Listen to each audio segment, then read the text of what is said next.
Olá, boa tarde. Eu vou iniciar o estudo sobre do livro de Êxodo, mas entrando já no quinto tema, é, o fato de eu não postar os quatro primeiros não quer dizer que não iremos entender, iremos sim. É porque eu não tinha ainda terminado esse estudo para poder iniciar dar sequência agora a esse estudo da escola sabatina. Ficaria atrapalhado, não poderia, entende? Por isso que eu vou começar a fazer essa nova postagem, mas a partir desse quinto tema do livro de Êxodo, que nós estamos estudando nesse trimestre, julho, agosto e setembro. Então, não tem nada perdido.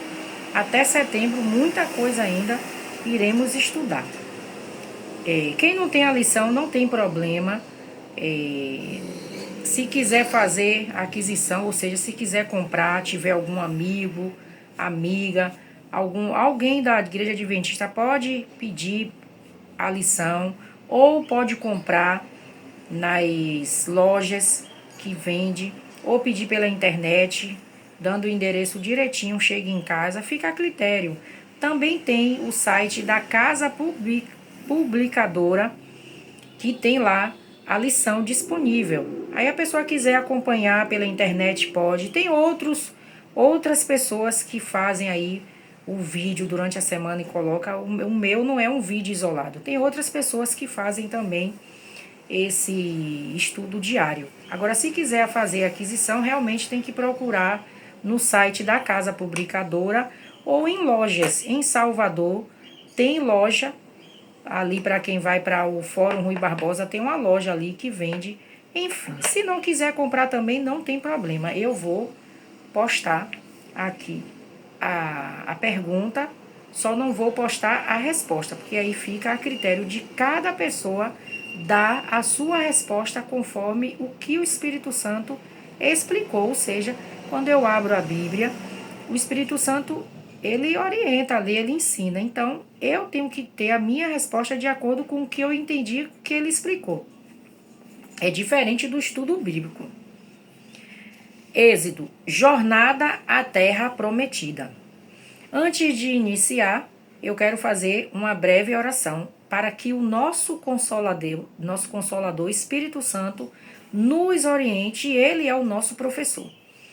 Querido Deus, amado e eterno Pai, louvado, glorificado, exaltado és tu, Senhor, hoje e sempre. Obrigada por esta oportunidade. Em nome de Jesus Cristo, por favor, Espírito Santo, nos orienta, ilumina nossa mente mais uma vez para um novo assunto, para alguns que não conhecem, que não teve contato ainda com a tua palavra, com este assunto sobre Êxodo, sobre a Páscoa. Que o Senhor continue nos direcionando, em nome de Jesus Cristo. Amém. O Deus revelado no livro de Êxodo é o Senhor amoroso que, no tempo determinado e as ações poderosas, trouxe salvação e libertação ao seu povo. Êxodo capítulo 15, versículos 12 a 16. Embora Moisés desempenhe um papel importante em Êxodo, o foco desse livro não é Moisés, mas Deus. O amor de Deus, da verdade, da justiça, da liberdade e do perdão. O Deus que, por fim, foi à cruz por nós. Ao estudarmos o livro de Êxodo, adquiriremos uma visão incomparável de quem nosso Deus realmente é. Que o Senhor, cheio de graça e de verdade, nos abençoe enquanto estudamos este livro essencial que nos relembra de como Deus deseja conduzir seu povo de escravidão à liberdade, da morte à vida e do deserto a Jerusalém celestial. Hebreus capítulo 12, versículo 22. E vamos para o nosso tema desta semana, hoje, sábado, 26 de julho de 2025, que diz assim lá o verso para memorizar: em Êxodo capítulo 12, versículo 26 e 27, que diz: Quando os seus filhos perguntarem, que rito é este? Responda: é o sacrifício da Páscoa ao Senhor que passou por cima das casas dos filhos de Israel no Egito, quando matou os egípcios e livrou as nossas casas. Ou seja, aqui Deus estava dizendo para o pessoal de Israel que foi uma ordem perpétua, ou seja, de geração após geração, nós devemos comemorar sim a Páscoa. Mas de que forma iremos entender isso ao longo da semana? Domingo, segunda, terça, cada dia vai ter um tópico trazendo aí o assunto sobre a Páscoa e de como devemos comemorar a Páscoa. Lembrando que a Páscoa significa a libertação do povo de Israel da escravidão do Egito para que pudesse vir para o deserto adorar o único Deus, que é o nosso Deus maravilhoso, Criador do céu, da terra, de todas as coisas que nelas existem. E o texto de hoje diz assim: eu vou fazer já o de hoje e o de amanhã junto, para fazer uma postagem só. E terça eu posto o de terça, tá certo? A 10ª praga estava prestes a cair. A última advertência havia sido dada e a decisão final precisava ser tomada. Era realmente uma questão de vida ou morte, não apenas a vida de um indivíduo, mas a prosperidade de famílias e de toda a nação estava em jogo. O faraó e seus oficiais eram responsáveis pelo destino de muitas pessoas.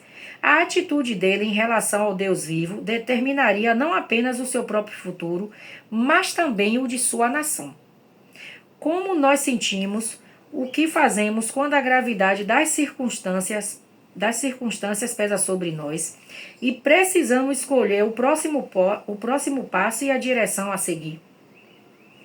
O problema, no entanto, é que o nosso coração teimoso nem sempre desejamos fazer o que é certo.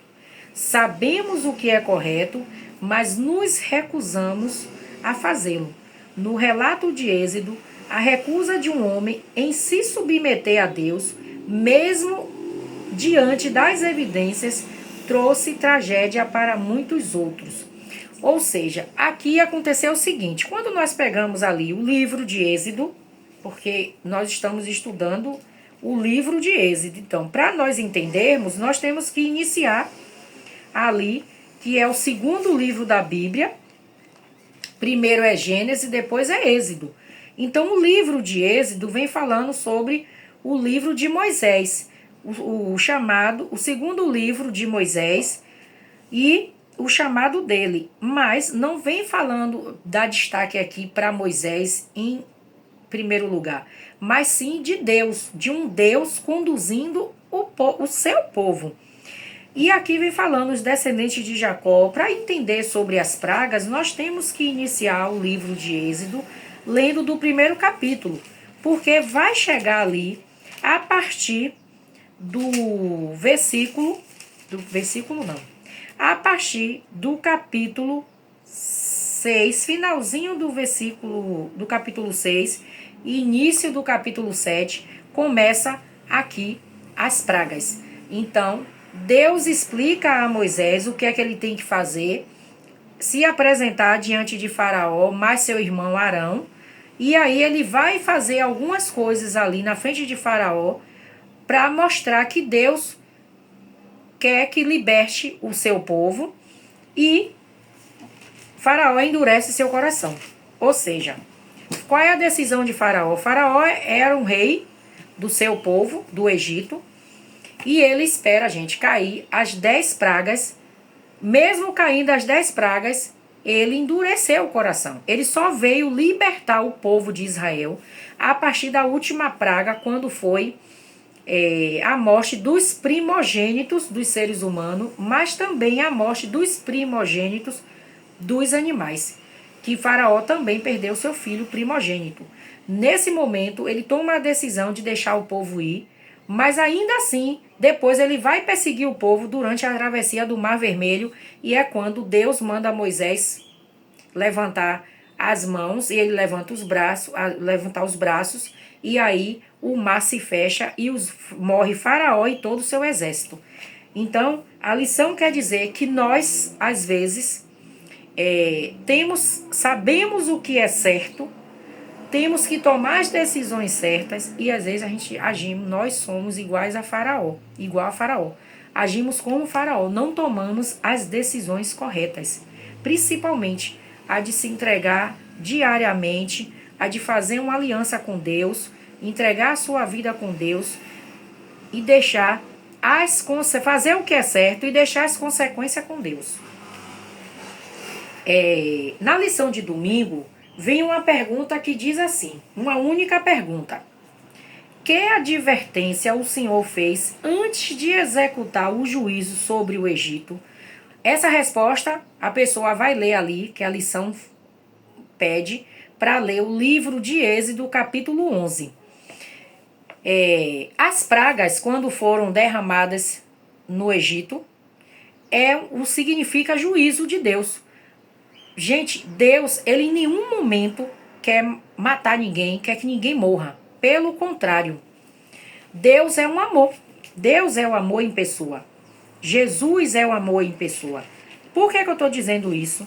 Porque aqui no livro de 2 Pedro, capítulo 3, versículo 8, diz assim: Há todavia uma coisa, amados, que não deveis esquecer que para o Senhor um dia é como 1000 anos e 1000 anos como um dia. Versículo 9. Não retarda o Senhor a sua promessa, como alguns a julgam demorada. Pelo contrário, ele é longânimo para convosco, não querendo que ninguém pereça, senão que todos cheguem ao arrependimento. Deus, ele queria sim salvar Moisés, ou salvar o Egito, o rei Faraó e todos os sacerdotes e toda a população. Mas foi a pessoa, através do livre-arbítrio, o próprio Faraó foi o que escolheu morrer perdido. Ele não quis a salvação. Porque a partir do momento que Deus manda Moisés se apresentar e dizer a ele ali o que Deus disse que era para libertar seu povo, para que o povo fosse para o deserto para adorá-lo, Deus não foi logo fazendo ali, mandando a primeira praga. Primeiro Deus deu o aviso.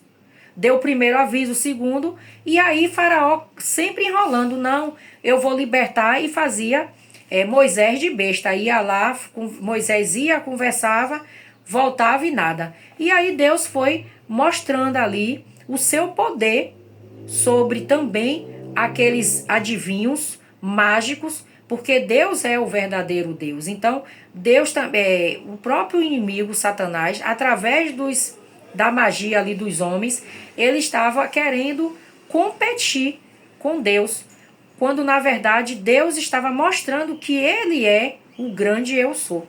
Então Deus não tinha interesse e não tem interesse na morte de ninguém. Através do livre-arbítrio, para algumas pessoas que falam assim, é que as pessoas escolhem a morte, ou seja, morrer perdido. No livro de Ezequiel, capítulo 18, diz assim, versículo 21. Mas se o perverso se converter de todos os pecados que cometeu e guardar todos os meus estatutos e fizer o que é reto e justo, certamente viverá, não será morto. No versículo 23 e depois o versículo 32 diz assim: Acaso tenho eu prazer na morte do perverso? Diz o Senhor Deus. Não desejo eu, antes que ele se converta dos seus maus caminhos e viva. E versículo 33. Porque não tenho prazer na morte de ninguém, diz o Senhor Deus. Portanto, convertei-vos e vivei. Então, aqui na lição de domingo, falando sobre mais uma praga, que é o tópico, vem trazendo aqui a pergunta e falando, né, que Deus deu tempo aos egípcios 3 dias de escuridão. Você vai achar essa informação em Êxodo capítulo 10, versículo 22 e 23. Para refletirem sobre os eventos recentes e compreenderem seu significado. ele também ofereceu uma última advertência explícita, dando a eles uma derradeira chance de fazer o que era certo. No entanto, o livro de Êxodo, capítulo 11, versículo 8, relata que enfurecido Moisés se retirou da presença de Faraó. Mas por que ele ficou tão enfurecido? Porque Moisés, ao se retirar de Faraó, da presença de Faraó, ficou tão enfurecido, provavelmente porque sabia que a tragédia da 10ª praga atingiria muitos inocentes, tudo por causa da teimosia de Faraó. O Senhor é o juiz supremo e se opõe ao orgulho, à injustiça, à discriminação, à arrogância, à exploração, à crueldade e ao egoísmo. Ele está ao lado dos que sofrem, daqueles que enfrentam abusos e maus tratos e dos perseguidos. Deus aplicará a justiça, o que na verdade é uma das expressões de seu amor. Então essas informações nós acharemos em Salmos, capítulo 2, versículo 12, Salmos 33, versículo 5, Salmos 85, versículo 11, Salmos 89, versículo 14, Salmos 101, versículo 1, Isaías, capítulo 16, versículo 5 e Jeremias, capítulo 9, versículo 24. Então aqui foi um pouco da lição, da introdução, na verdade, de sábado, com o tema de domingo, que é mais uma praga. Na segunda-feira, eu irei postar o vídeo que vai falar sobre a Páscoa. Obrigado pela atenção e até o nosso próximo vídeo. Querido Deus, obrigada, Jesus Cristo, por esta oportunidade de aprendermos sobre não tomarmos decisões baseado no que eu penso, mas sim no que assim diz o Senhor. Obrigada, Senhor, por esta oportunidade de aprender mais sobre Ti e de poder, Senhor, fazer o que é certo. Por favor, Espírito Santo, em nome de Jesus Cristo, ajuda-nos a tomar as decisões corretas, a consultar o Senhor, fazer o que o Senhor diz sem precisar nos preocupar com as consequências, deixando que o Senhor resolva, porque o Senhor está sempre no controle de todas as coisas. Obrigada por tudo, em nome de Jesus Cristo.